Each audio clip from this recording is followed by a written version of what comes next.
basically underperformed throughout playoffs and the last couple of weeks of the regular season. Showing strategic diversity is going to be a big thing for them coming into this season. It is indeed, and we're back into the Game 2 draft here. UP over on the blue side this time around. Banning out the LeBlanc away from you. The MVP performance, can't blame them too much. Hecarim banned away again. Nunu Rek'Sai once more for Snake, so more junglers being banned out there as Amy just taking so many bullets in these drafts. It's just impressive to see the power of LeBlanc against a comp that I identified was a super hard one for him to be particularly effective against. That effectiveness was all in chipping and then taking down objectives. Powered on the kills later in the game when honestly it didn't really matter. They were just padding out his KDA. But he still played very effective LeBlanc in a meta which was supposed to be moving away from that champion. Cassiopeia banned again. We've seen quite a few Cassiopeia bans today actually. So curious to see how much play she's been having there locally in China. But Kalista banned out again by Crystal actually, or by Snake of course. So away from Crystal, but don't want to give it up on the red side, and we'll see what Unlimited Potential want to take away here. So the big factor with the Cassiopeia bans, you'll remember, there's actually been a lot of Azir bans coming through. And it's one of those situations where Azir versus Cassio is really the only skill matchup between those two champions. Both of them have fairly dominant matchups outside of it. So with Cassio being banned, Azir being on the table, you take the Azir. If Azir is banned and you're on the red side, you kind of have to ban Cassio, otherwise you have to deal with a lack of good Cassiopeia matchups. So it's all about the dynamic of that matchup that we saw so often in the LCK finals, for example, but there's a lot of powerful picks available. Yeah, smart stuff there. So the first pick, Azir, does come through there for Unlimited Potential, but Snake looking at a couple extra picks here. Urgot's unbanned from the last game as well. The Maokai's also been unleashed. Flandre goes straight to Maokai, and that's Urgot as well. And these are three champions that have been permanently banned basically throughout the course of today, have been the Maokai, the Urgot, and the Azir.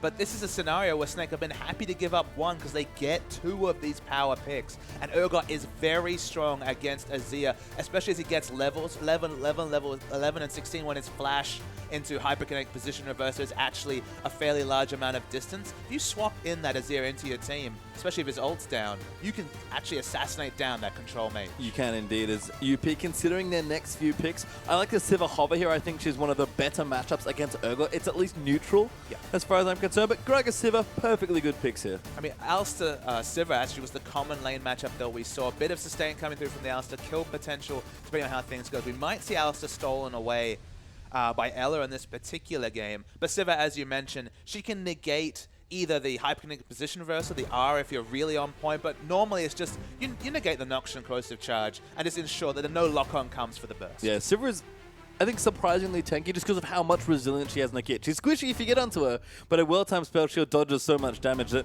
Sivir does play sometimes like Urgot as far as tankiness go, but Nidalee picked up there. You have to think that's for Beast, and Alistar is going to be the pickup for Ela. Nidalee jungle being locked in by Beast before, even though we've had Cacao, Spirit, and even Amy in this game, Beast being the first jungle Nidalee would be a super surprise. I mean, he did play it quite a bit in the later stages of the season, but you're right, it's not Spirit, it's not Cacao. Even Dandy probably had more well-regarded Nidalee games at the end of the split. Beast did start to diversify. This is one of the champions he played, but a statement you have to think in Game 2 to be like, you know what, might be low on damage with the Urgot, so I'm going to go carry mode. We're waiting to see the last couple of picks coming in. Now it's being moused over. It's a good aim match as well, but wow, a very late change coming through. Lane Jarvan, a Flandre special, smattered it through the previous split. It's actually locked in. Yeah, Jarvan Nautilus actually the two picks there, so Limited Potential probably looking for a bit of engage there, especially those last two picks. That is a lot of target and engage. In general, they're trying to engage on their own terms. They want to go deep with specifically the Nautilus, the Jarvan, and to some degree the Gragas, and then have the control mage in the backline in terms of the Azir with consistent damage. It's not a hyper carry being protected. I think it's a bit of a scattered lineup coming through. The Jarvan especially is a super surprising pick. Yu has his choice of champions in the mid lane. Kassadin's probably the most prototypical matchup against Azir. It's not the best Kassadin matchup, but it's pretty good for Kassadin. Yeah, you can start to, at least get on top of him through Emperor's Divide, so that is going to be the pick away here. Yu has a lot of Kassadin games classically. That's another nice element that he brings to this team, because I believe both Flandre and Yu can play that champion. And in general in this matchup, of course, you can use the Riftwalk to get over the Emperor's Divide. It's one of the unique gap closers that actually counts as a projectile pop, so you're able to get over that impenetrable shield for the likes of LeBlanc, for example. And in general, you throw out the Q, you get a couple of points into the null sphere, you're always going to take guaranteed trade damage from the Sand Soldiers, but it's predictable. You know, you have to be in range of it. And of course, you just throw it out, and then you just take those exit trades as you move back. It's actually fairly safe and good matchup for Cass. And a curious comp here for Snake, I have to say. We talk about UP, bit scattered there in the draft, and I do have to agree there, but very mobile, very guerrilla tactics almost. Lots of hit and run coming through for this comp. But actually, we'll look through the lineups here, starting on the top side. Long on the Jarvan there versus Flandre's Maokai. I think this will evolve into two champions with fairly low item timings in terms of being relevant. The likes of the Righteous Glory into maybe a Tiamat coming from Jarvan. Just start fighting. They're both going to be looking for fighting because they're not really about piling on the CS. Mid lane matchup's pretty good for you, but as we go through this draft, remember, they've got a Maokai, they've got a mid lane Cass, and they've got an Urgot. Wave clear was good for them last game. It's kind of gone now. Yeah, you can see the last two supports as well. Big tanky ones as well with some good engage tools between the Nautilus and the Alistar. But yeah, Snake's lineup is very tanky, and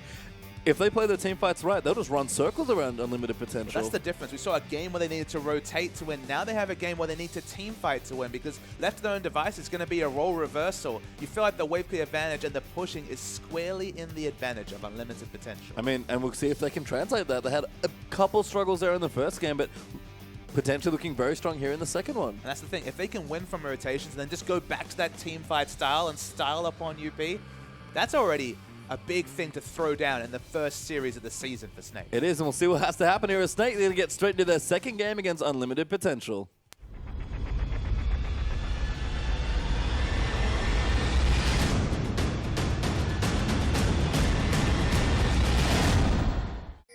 And we are under the roof for another pause here, unfortunately, as we see what we can get done here in our second game here, about 50 seconds in or so. Not too many wards scattered across the map, so very early days there for level 1, but I like that you mentioned the team comps for me. 2 games in a row here for Snake and Crystal, not a hyper carry insight.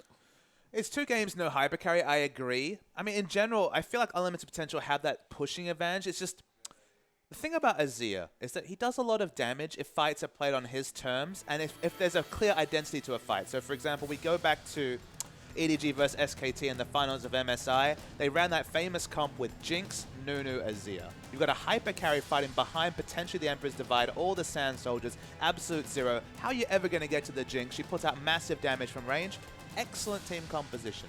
In a game like this where you have an Azir fighting with a Sivir, Sivir usually fights among a tank line or in the front of a fight, not at the back. So they're not looking to have the Azir necessarily peel for the Sivir. They've got a Gragas going to dive in and make the fight unorganized, potentially get an enemy closer to the Azir, which he doesn't really want. There's not really a core identity to the UP team. They can still win because they have so many pushing advantages, and wow, 2 games in a row, Hart has taken a massive burst of damage to start. Yeah, doesn't die this time, but did take a big chunk and not die last time, so he'll be safe for now. Does keep his flash up, actually, is probably the biggest difference. So eating some spears here, lots of poke actually between the Maokai and the Nidalee, and this is the nice thing I like about Snake's comp. It's got good engage and disengage tools. They're fairly tanky across the board, and Nidalee's very slippery, so is Kassadin actually, so their squishier threats are hard to pin down, even though they're a bit squishier. They've just got so many good options, and for me, this comp is almost designed to dismantle Azir. Absolutely. I mean, this comp is all about diving onto Azir, like you mentioned, but even if we think about, say, Unlimited Potential engaging a fight, Jarvan's going to EQ in, Gragas going to body slam, and then use the ultimate. All this is far away from an Azir who needs to be fighting on his own terms. He wants to put down soldiers and have people try to walk through Emperor's Divide and get very depressed that they can't do that. When everyone's diving to initiate, you just feel there's going to be situations where Jarvan's going to be a screen away from the Azir. Azir's going to be able to do nothing. Unless Azir goes for like a second item Zhonya's and goes dive frenzy himself, then he's going to be punished by all the lockdown from the likes of Urgot, Alistar, and Maokai. How does UP teamfight with this comp? Maybe that's just the point. Maybe they don't. Maybe they just out-rotate the Snake lineup. But Snake are built for teamfights. They're not going to be interested in the hijinks they pulled last game when it comes to rotations. They're just going to be looking to fight all the time. Yeah, we could see UP actually getting an invade down. They'll take away a couple of camps here on the right-hand side of the map. So going to get the blue. Long's actually going to take away most of the wolves, and the Gromp's now going to go down as well. Beast, of course, will match this on his side, so we'll jungle vertically because we actually have had a lane swap here. And I think when we first started to see the matchup, this was a surprising thing to us, but all of a sudden the Urgot lane swap feels very standard. It's a red side lane swap, so that's Alistar Urgot opting out of the 2v2, which is a surprise to a lot of viewers. If you watched MSI, we didn't see this a lot. Def didn't play a lot of Urgot, and in general, the Korean teams weren't lane swapping Urgot. I actually like the lane swap just because Urgot, level 1, 2, pre-tier in general, you can basically take advantage of the fact that he doesn't have any ranged wave push, especially compared to the likes of Siva, who can mow down waves from level 2 onwards. You can take advantage of the fact that if you get his mana pull down, he can't even harass. So picking up extra levels, getting towards a tier, maybe even a completed mana moon, then opting into a 2v2 is what you want to do as Urgot, but you do end up in these awkward situations where Urgot's freezing and Siva's not.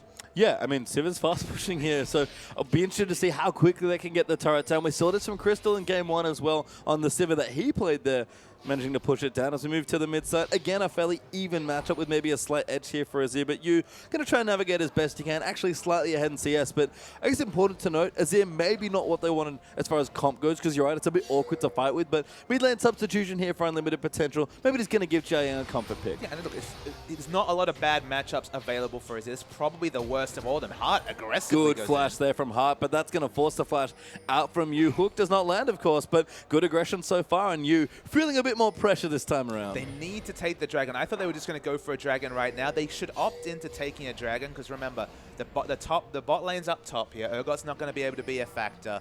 Maokai's going to be looking to wave gear. Siva can control whether they push in the wave. It felt like instead of going for that gank in mid, it would have been a free dragon. Now that Beast is rotated, they're backing away, and that was definitely a window where with super tanky champions, Gragas has great sustain and single target damage once he gets the Drunken Rage onto that dragon.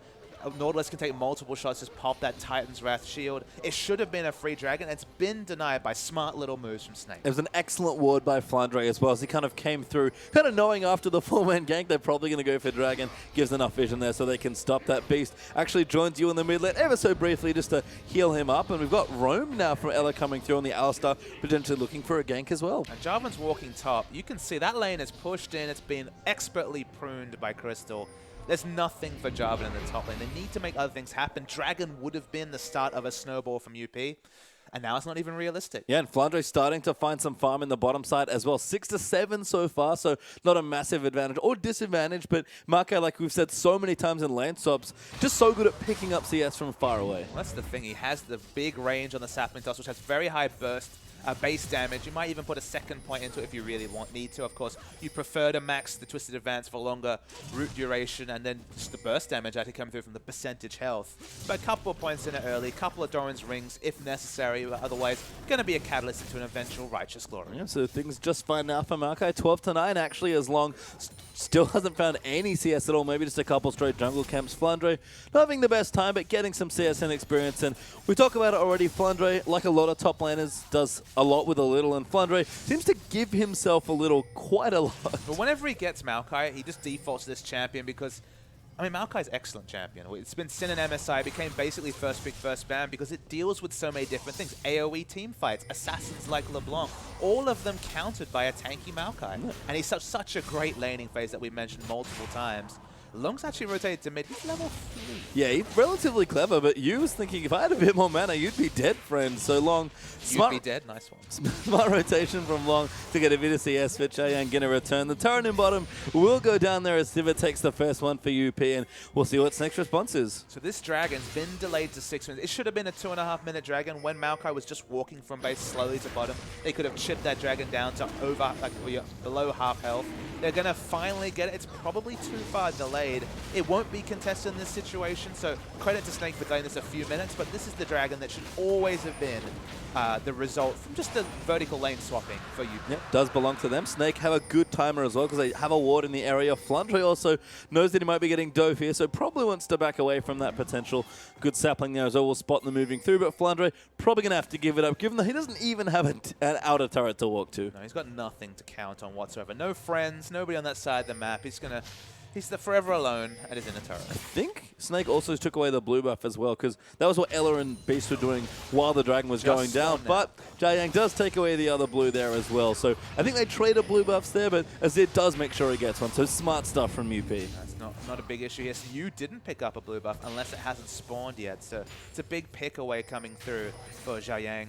He's going to go wave clear mode, and that's been basically the story here. But will you be able to do what Punish couldn't in the previous game and lose the shackles of mid lane and actually get around and impact the sidewalks. Well, he's got his early blasting one. You can see these trades doing a little bit better now. We see Pawn do this almost every time he plays the champion, but just getting some early power, this helps you get through what's usually a pretty rough early landing phase. It's actually used for more wave clear, but he hasn't been maxing the force force. Might see a turret dive. Yeah, damage coming through there. Good headbutt there onto Harp, but Sketch coming through with the damage. Beast here as well. Crystal also in there at level 7, but Amy's coming in only level 4. Flandre even teleported up at Snake, looking maybe a bit too far for a kill. Flashing forward are many people there as well. Jiang's in there. Great Emperor's Divide's going to cut them off, and that damage absolutely ridiculous. Flandre going to get aggressed on. Will be looking to be the first kill. Lives for just a long enough to get first blood onto the Nautilus, but does go to Siva, and Scat going to try and find another kill, but they didn't quite get it. It looked like UP were going to come up big when you saw the Emperor's Divide. 3-4 members on below 400 health on the Snake side. Couldn't force the fight. It only ends up being 1-for-1. Very aggressive turret dive, as expected from this team fighting Snake comp, but they don't get any big advantages and might actually lose quite a lot of turret health in the trade. Yes, Sketch with a BF sword and a long sword actually, so we're going to do some work here. Amy pretty low in the jungle, but we'll go back and buy next few items there. Sketch. Missed the cannon. Yeah, always a bad sign. Sketch is actually going to go back, so no turret's going to go down, but the early advantage does go to unlimited potential. Feel great empathy whenever someone misses the cannon, under no pressure. No, it's it's just sad. Nobody wants to miss a cannon. It's kind of like missing a tip as if it was just sitting there in the lane. Sweat so much gold. Anyway, Long Hair actually going to freeze the wave down in the bottom side. Level 6 now for the Jarvan, so got his ultimate ready to go. Started to pick up a bit more farm. Actually ahead of Maokai now as Flandre doing the Gromp by the looks of things. So you got his Catalyst starting to build up towards his Rod of Ages, and we're going to probably go back into a bit more of a farming phase now that Dragon's not up for a couple more minutes. We haven't seen many free farm Jarvans come through. Usually they're just really starved of resources like Flandre.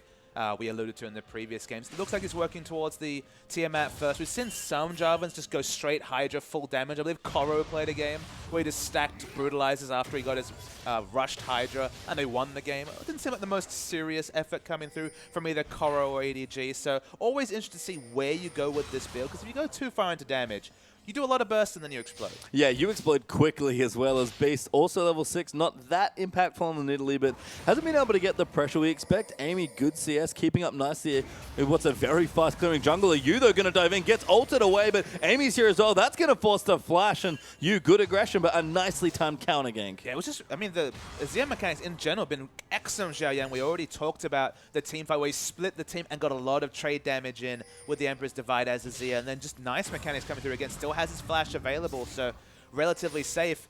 Double tier is the build coming through. Double Catalyst is the build coming from Snake. Crystal?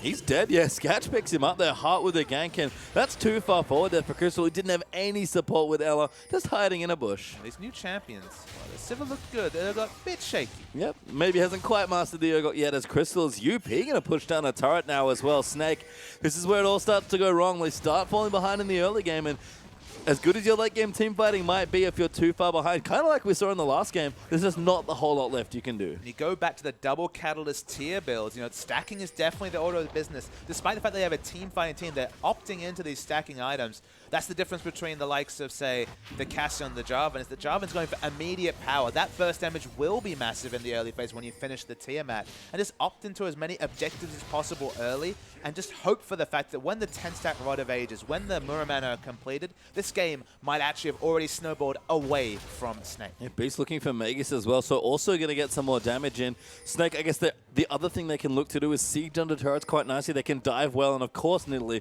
always good in the situations, but setting up small skirmishes, not that easy here, and Snake have not found them yet, especially with Azir always threatening as well. So one portion of sieging they can do, they can chuck spears, they can do a little bit of long-range turret. They got turret damage, none at all. They got no turret damage. They got an Urgot as their only ranged auto attacker alongside the Nidalee. So they definitely don't have ideal turret damage. So sieging might be an option in the late game when diving is very possible. But when it comes to sieging turrets, nothing like what UP are able to do. No, and Yu does have his Rod of Ages now as well.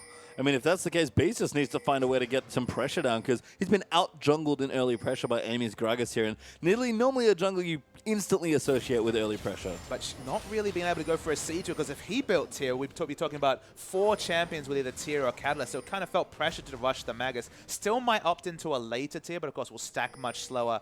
Snake are looking for fights. This is what they've picked for. Yeah, good slow. They're coming through. The Nosfield will break that spell shield. Going to keep chasing through as well as Scat.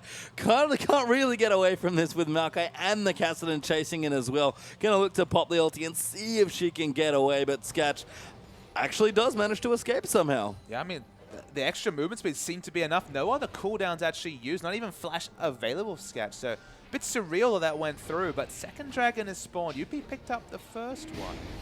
Yeah, good bit of pressure there from Snake, able to at least get them off the dragon.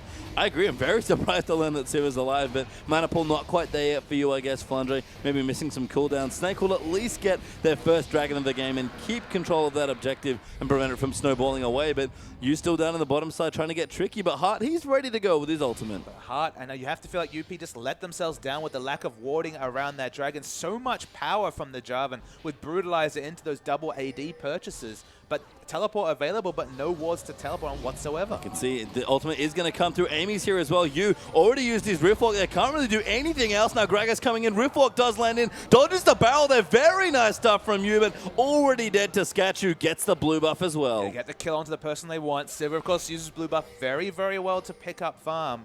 Didn't even have to call the Jarvan as well. Okay, it's only a kill for Dragon in the grand scheme of things, so not a big win. And Crystal's found Lung is doing a lot of damage. Yeah, that slow coming through from the Terra Capacitor, also massive. So Crystal starting to power up. He's got actually the components of a Phage moving in, so that's the other aspect of Urgot that I guess we didn't get to see at MSI.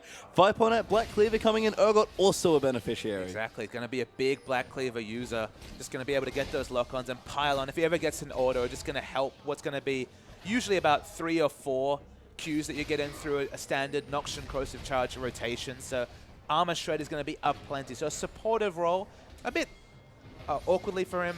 No other physical damage on the team. Yeah, I mean, he's kind of plugging out all of the damage and will do quite a bit more than Urgots of old because they just don't build as tanky, but still more of a bruiser AD carry, a very weird anti-carry champion as well. Not the same hyper carries that Crystal's used to, that's for sure, as UP rotating aggressively to the top side, no tower. They're looking for kills now. The surprising thing from Urgot is that with 20% CDR, unless you have literally no CDR from runes and masteries or any other items you pick up, I mean, how do you fit in a Frozen Heart as well? That's the big question. It's usually been Frozen Heart that's been the big pickup for an Urgot. It looks like that might push him over the cap. I guess I'm not privy to what runes he's using this game, but Frozen Heart against a double AD comp, especially a Jarvan, it feels like Frozen Heart is not an optional choice here for Crystal, but the CDR cap's going to be an interesting proposition. We'll have to see what he does go for as Flandre clearing out some minions there as well in the mid side. He's actually down in the bottom, keeping the wave there as long as he can. And this is an adaptation that we saw in the last game that I actually do like from Snake. You much more proactive with his assassins about moving between the side lanes and getting an extra farm, which was not something was afforded of Baka. In fact, it is only possible because Crystal started to give up more farm. Yeah, that's a very good short explanation of what's happened this particular game. You've completed your thought well. And in general, the shackles have come off you in terms of, you compare it to Kassadin last game. Punish never got to leave the mid lane, was getting consistently pushed in. Mid turret still healthy, and Kassadin able to pick up this side lane farm. Things going well for Snake. Looking for a turret maybe as Beast comes down as well, but they'll give it up and just push the wave in instead. There's a dragon down already. Snake, of course, getting there first to equalize as Jarvan piling on the damage. Crystal farming up there as well. And we look down, unlimited potential. Couple thousand gold ahead here, about 2,000 gold up. Potentially looking to take out a last Adder turret or maybe just fight. They have good item timings coming in. And that's why it's awkward that they really slipped up around Dragon. It should be a 2-dragon stack already, given their power levels, given the fact that they were going for immediate power rather than stacking choices. 2 catalysts and 2 tiers being completed by Snake. That's a lot of delayed power coming at the 30-minute mark into this game. So they need to build up as many advantages and ensure that it's trivial that these items are completed compared to just being the cornerstone of team fight victories for Snake. Yeah, we'll see if UP can take advantage of it. Like we mentioned with their comp earlier, I do like that Snake are getting some pressure down, although you in trouble once again. The Nautilus are going to come in. Does flash this time, get a bit more distance, but the hook will land immediately after the ulti. Still alive somehow as the Ignite's ticking down, but he will die to Scat. Long coming down as well, but Flandre also ported in to save his friend, but you dead in the side lane once again. Excellent damage calculations from UP, and they're rotating around this Cassidy very smartly. They've been able to pick up farm in other lanes. Azir's still free pushing in the mid. They draw out a teleport, and they lose nothing for it. So credit from UP. Both these teams actually using Sivir really well. They are. I mean, don't want what happened last game to happen when LeBlanc just started running away with his lane. Xiaoyang does get the mid turret as well, and Beast cannot apply any extra pressure with no one really in the area other than Ella, who would only add extra CC. So 3 turrets to 0 now, 4 to 1 in kills and equal on Dragons. That spear will go wide as the recall completes, and Dragon up in a minute 30. Unlimited potential looking strong for that next fight. Absolutely. 3 turrets to 0 should not be a surprise when we talked about the fact that Snake have no wave clear whatsoever outside of Maokai having good base values on his spells. They should have very healthy turrets, and they do. That's why you can see the smite actually used here, the Rangers Trailblazer, just to keep this turret up, because unless they can chip it in the situations like this where they actually get a very rare out-rotation, these turrets should stay up a surprisingly long time for UP. Yeah, and they are as well. You can see there's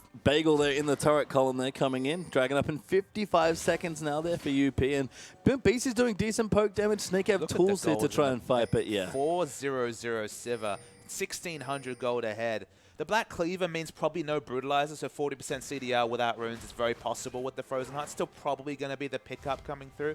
Still new and trying to work out how the Black Cleaver works, but no Brutalizer is a bit sad times for an over. No, Crystal pretty solid here as far as fighting potential goes as well, so feels relatively comfortable, I guess, versus Sivir, but Infinity Edge Zeal Berserker Greaves here for Sketch. He is really ready to fight with the rest of his team. Even Xiaoyang has his Need to See Large Rod plus the Athenes. I don't think Snake can afford to contest for this Dragon. I mean, the only person they have to play around is Lung, because he's all damage. So if they can get ward supremacy here and then just have the Cataclysm engage, it's going to do 500-600 damage between the EQ and the Cataclysm. But of course, in a longer fight, it's going to need dive buddies. They found you again. They're going in. One more ulti. Heart's going to follow in. Jarvan's in there as well, and you get CC'd for days as Scat gets his 5th kill of the game. Not very apt in competitive play often, but he was dunked. He was dunked there. I mean, I like the Nautilus pick here specifically. I mean, maybe that's why they want the Jarvan as well. We talked about their last 2 picks being a massive CC train, and they're using it to pick on this Kassadin with great efficiency. And that Zhonya's can't come any faster, but it is quite far away. As Flandre will get a turret trade, but UP already got the tier 2 in the bottom lane. The turret trade should be a misnomer. It should be a kill, turret trade, and a dragon coming through. Don't really see any way for Snake to compete. They had smart vision previously. They actually have 2 aggressive vision. Is on the enemy red buff. They need vision around the dragon. No such luck.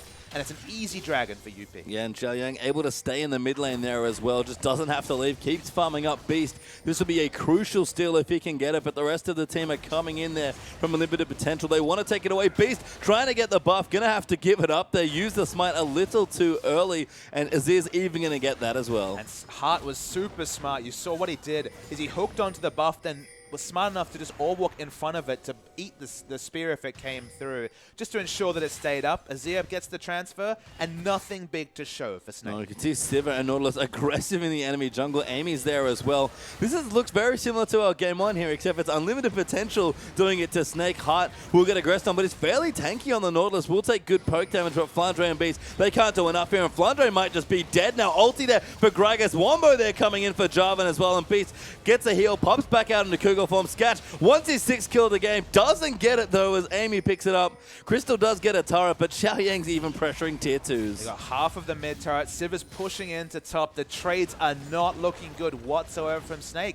And this is the UP that really was opened up. Their team fight, certainly not there. Their team fight, wonderful from Snake.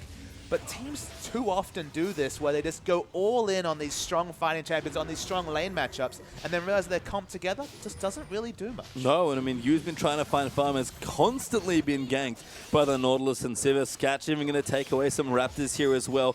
Longs Jarvan, it's funny that you mentioned it in the last game where Flandre walked around with nothing but kind of being an ult bot here, and Long, has gotten some farm, he's got some CS there as well, but he's effectively there for the same purpose. He's gone the Korra route, where he's going to be an ult bot, do massive burst damage, 1.5 AD scaling coming through on the Cataclysm. Of course, if you hit the EQ, you got Armor Shred coming through from the Q, so you're just doing massive burst damage in this situation, and honestly, he has tank friends when it comes to the likes of Nautilus and Gragas, so just go for the burst. If you get that, if you get specifically the ward advantage, you cannot face check the burst damage of this Jarvan. No, we've already seen the CC and burst that Long's been able to do. Locket completed now as well for Amy. Long's gone back. He's got a Hydra already done and an extra pickaxe plus a Brutalizer completed there as well. Fan and Dancer done there for Scat. It's an embarrassment of riches for Unlimited Potential. Embarrassment of riches is right, and you feel like Crystal understands his team needs more damage, but that delays his Frozen Heart, specifically the Glacial Shroud. He's usually, Urgot's one of the unique champions that can deal with a full AD Jarvan because he just so easily and so optimally itemizes into a Frozen Heart with that 90+ armor. That armor's coming much later. Yeah, I mean, Flunder is trying, but he's, again, starved the resources this game, not like the earlier game, and going to struggle to really get those big ticket items. Building up his Frozen Heart, does have a Righteous Glory already, but this is how Snake has lost so many of their games in the last season. Fall behind early, looked at teamfight, and by then it's just too late. And again, we saw it in Game 1. It's an apt comparison. It's funny how today's had so many echoes of either last season or the start of last split or finals or MSI, but that's just how long league formats work, is we have a lot of things to draw from. But if you compare this to Game 1, it's again one of those situations where, yep, Snake's got a pretty sick teamfight comp, but this is the reason why you don't see a lot of cast in, say, for example, Korea, which is really about the rotational play to a fault sometimes, is that if anything ever goes wrong, you don't have any wave clear on the team, so you just lose a million objectives from every kill. That's the big kind of issue that Snake feel here, is that from this point onwards, if they lose a team fight, they're basically going to lose all of their base. Yeah, I mean, you can see the pushing pressure already,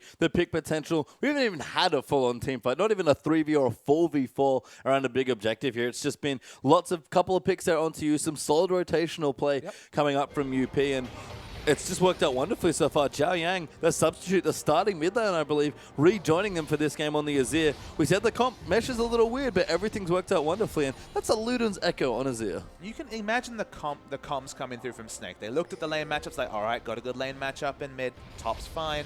We've got Nidalee for jungle pressure. All those individual parts are fine, but the things that teams don't realize is that when you don't have the wave clear, you get into these situations where you can just when you pick a team fight, can't be like, I want to start a fight. They don't have a lot of ranged initiation, so they're thinking, okay, we'll fight around objectives. But if you're losing your turrets early, if they're pushing in the wave clear, you never have counter wave clear options, so your waves are always pushed. You're never going to have wards to actually take these fights around Dragon or Baron. So by the time you're looking to opt into fights, you would have lost 3 dragons, your turrets, your red buffs, your blue buffs are all gone. Then it doesn't matter how good you are at team fighting. If the enemy team has any semblance of team fighting themselves, they'll still beat you from sheer gold. So unfortunately, it's why the likes of Fizz and Cassin just aren't popular in most regions. You need the Sivir or multiple minion wave pushing options to deal with them. Even the Gragas for a bit of ranged pushing. They've got none of it, and they're just getting out-rotated. Yeah, you can see 6-2 in turrets is a massive score. It's almost the same as the kill score here as well, 6-1. Dragon back up in about 45 seconds. Baron even a potential here as well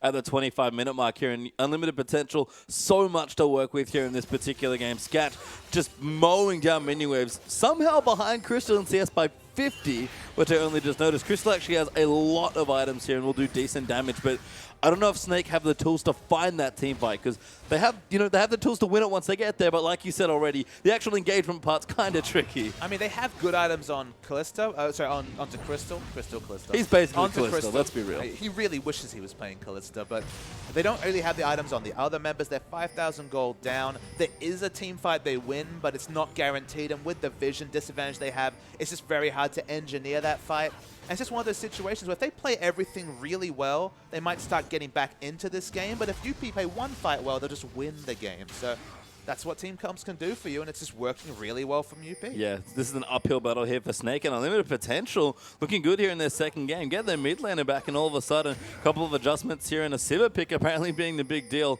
and they're setting up for a very nice brush gank. It's a very scary map. They're just forced to walk to Baron because they had no other vision. They see Zhao Yang in the mid, so they feel a little bit better that Baron's not being threatened, but Dragon is not at all a point of contention for Snake. No, we got Sketch and Amy just doing it themselves here. They'll happily two-man it at this stage of the game. Doesn't even need the smite, actually does Gragas. Will just finish it up, and Sketch even turns away for the Scuttle Crab Gold instead here.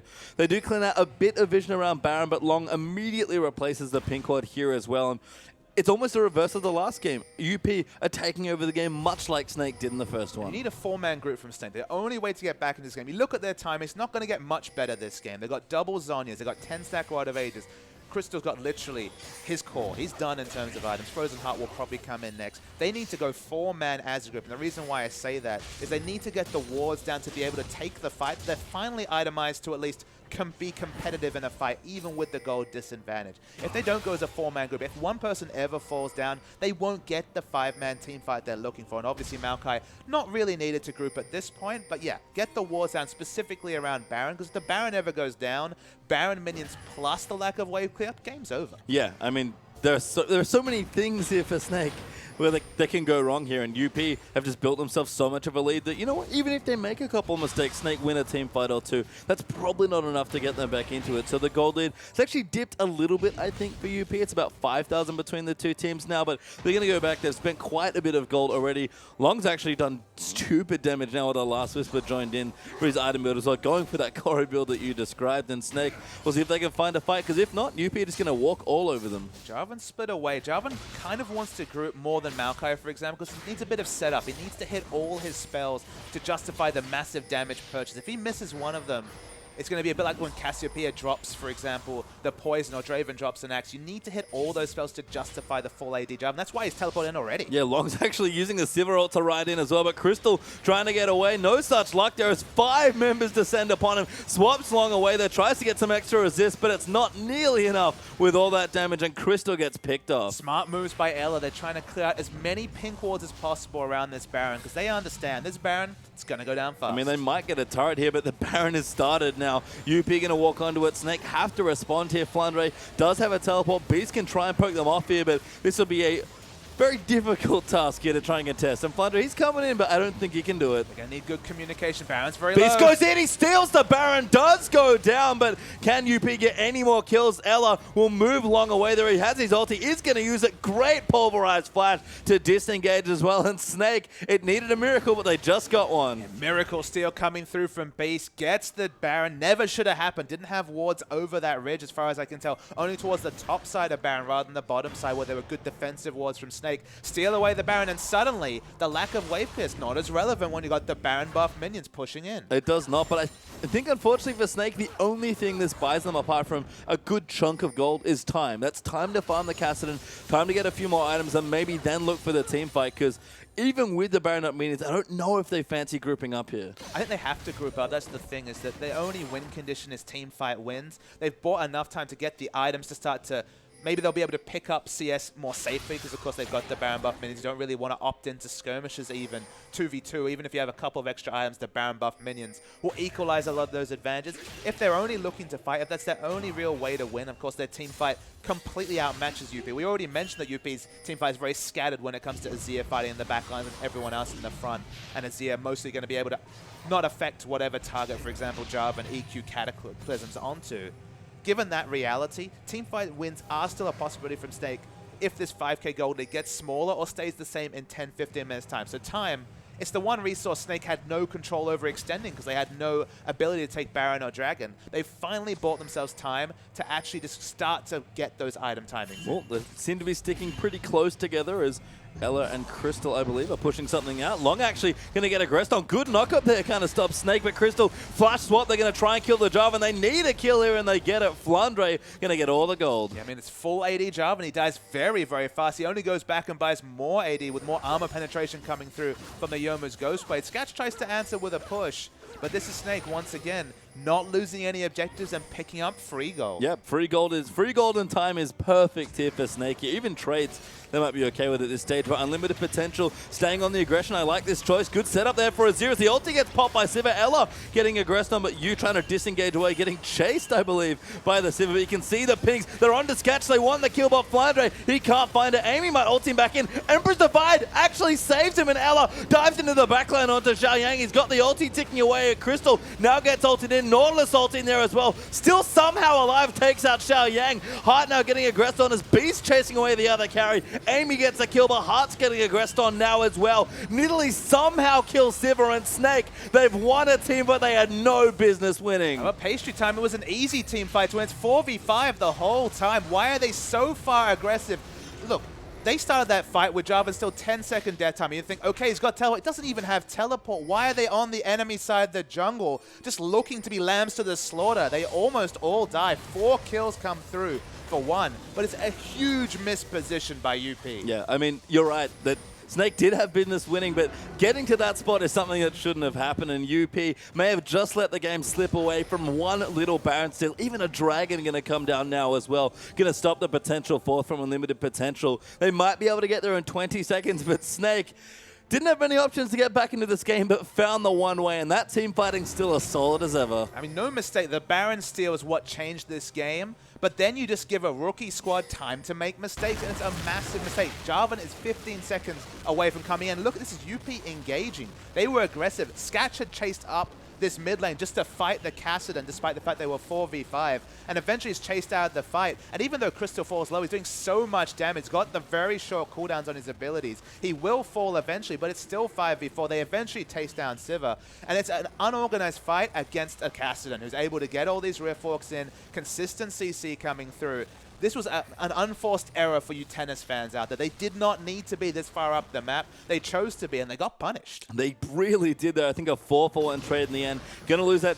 No, didn't lose the Dragon. Unlimited Potential actually got back in time to get it. So a very tense game we have now. 1,500 gold ahead only for Unlimited Potential after what was a good-looking snowball. But that fifth Dragon going to be looming every 5 minutes from now. And this is, Snake is in the position, ironically, of being the seasoned veterans that are looking for the missed players from their upstart youthful enemies. And that's, hilarious given they just came into the split last season in much the same situation. We always expected the things to change for Snake and they'd be the ones to make the mistakes, but now they're preying upon the mistakes from UP. The shot calling was very poor in that situation. Should have just been get the hell out. You don't need to be fighting there. There was no objective even to fight over. Baron was already down. Dragons on the other side of the map, they were fighting for, I don't know, and they just died. So it's a big mistake. The gold lead's now down to 2,000 gold. The team fight is already excellent from Snake. Their tails are going to be up after picking up the Baron.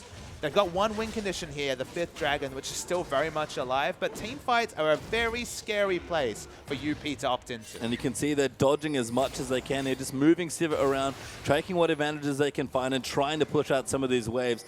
Not many objectives to fight over right now, but Baron is back up in a minute 30. Another blue buff still going to come through, and Yu is actually going for a death cap here, not the Athene, so needs level 16, needs maybe a bit more gold here.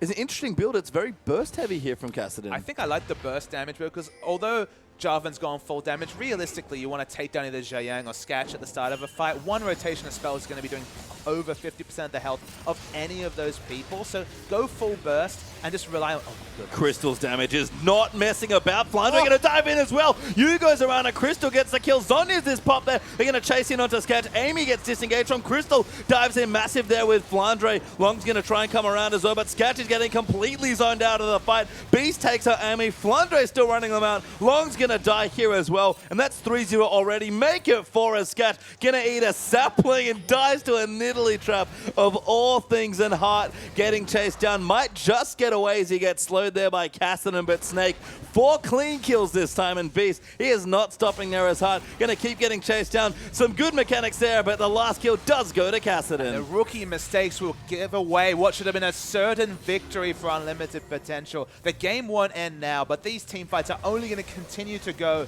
in the advantage of Snake with that new Black Cleaver, the Frozen Heart for 40% CDR, obviously itemized it in just fine.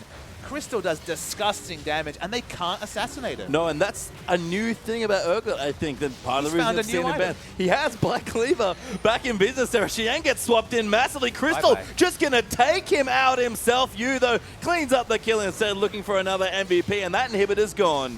It's crazy to think that one steal changes the fate of the game. Crystal will die. Does go down. Ella comes in. Flandre's found his way back into the fight. They want Long apparently is used zoning out Sketch as well. Dives in too aggressive though. That's the kill for Sivir. Beast also dove into the turret, but Flandre just trying to keep alive. Beast goes down, and all of a sudden it's just the tanks here left for Snake. Flandre gets ulted up there. Sketch is quite low. He's got to be careful. Ella activates his ultimate trying to find a target, but Flandre don't think he can get away from this one. Skats gets another kill. Flandre will die as well for the last one. And the ace this time for UP. Man, this game is such a seesaw. I pronounced their death too early and over. Oh my god, Baron's up. It was a big overextension from Yu in particular. He didn't need to be turret diving the Sivir. Got stunned and died under turret. It's going to be a free Baron coming through from UP.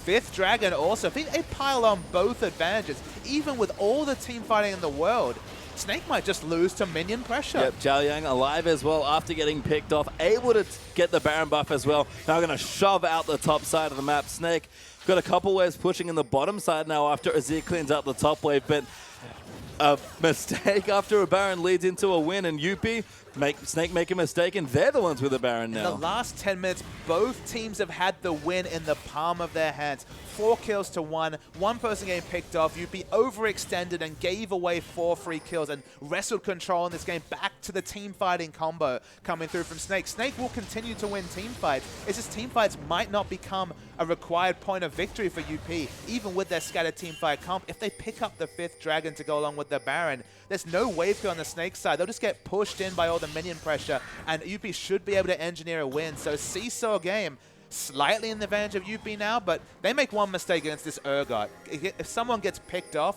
UP will lose a fight. Yeah, Dragon up in a minute now as well. Less than actually a Snake trying to set something up here in the brush. Is going to be very important. Yeah, let's pay attention to Sketch. It does have it ready to go, but no vision just yet here in the area. U acting delicious down in the bottom. They're trying to bait them towards something, but UP, yeah, they haven't gone for it yet. The red buff's a good takeaway there, but Crystal and Flandre really committing to this brush camp here. Well, they just expect that UP will want to set up vision 30 seconds, 1 minute before. Very solid assumption, but you can see the very smart backpings, presumably from Hart, who does a lot of the shot calling for this team. They realize they have no business getting anywhere near this dragon unless they have a plan, and specifically unless they hit that scrying ult. There's 3 saplings in that brush as well on top of a pink horse. Shaco box style. Yeah, Flandre even trying to assassinate someone. I mean, the response here is good. If you can't see them, push through the lanes. You'll find them eventually.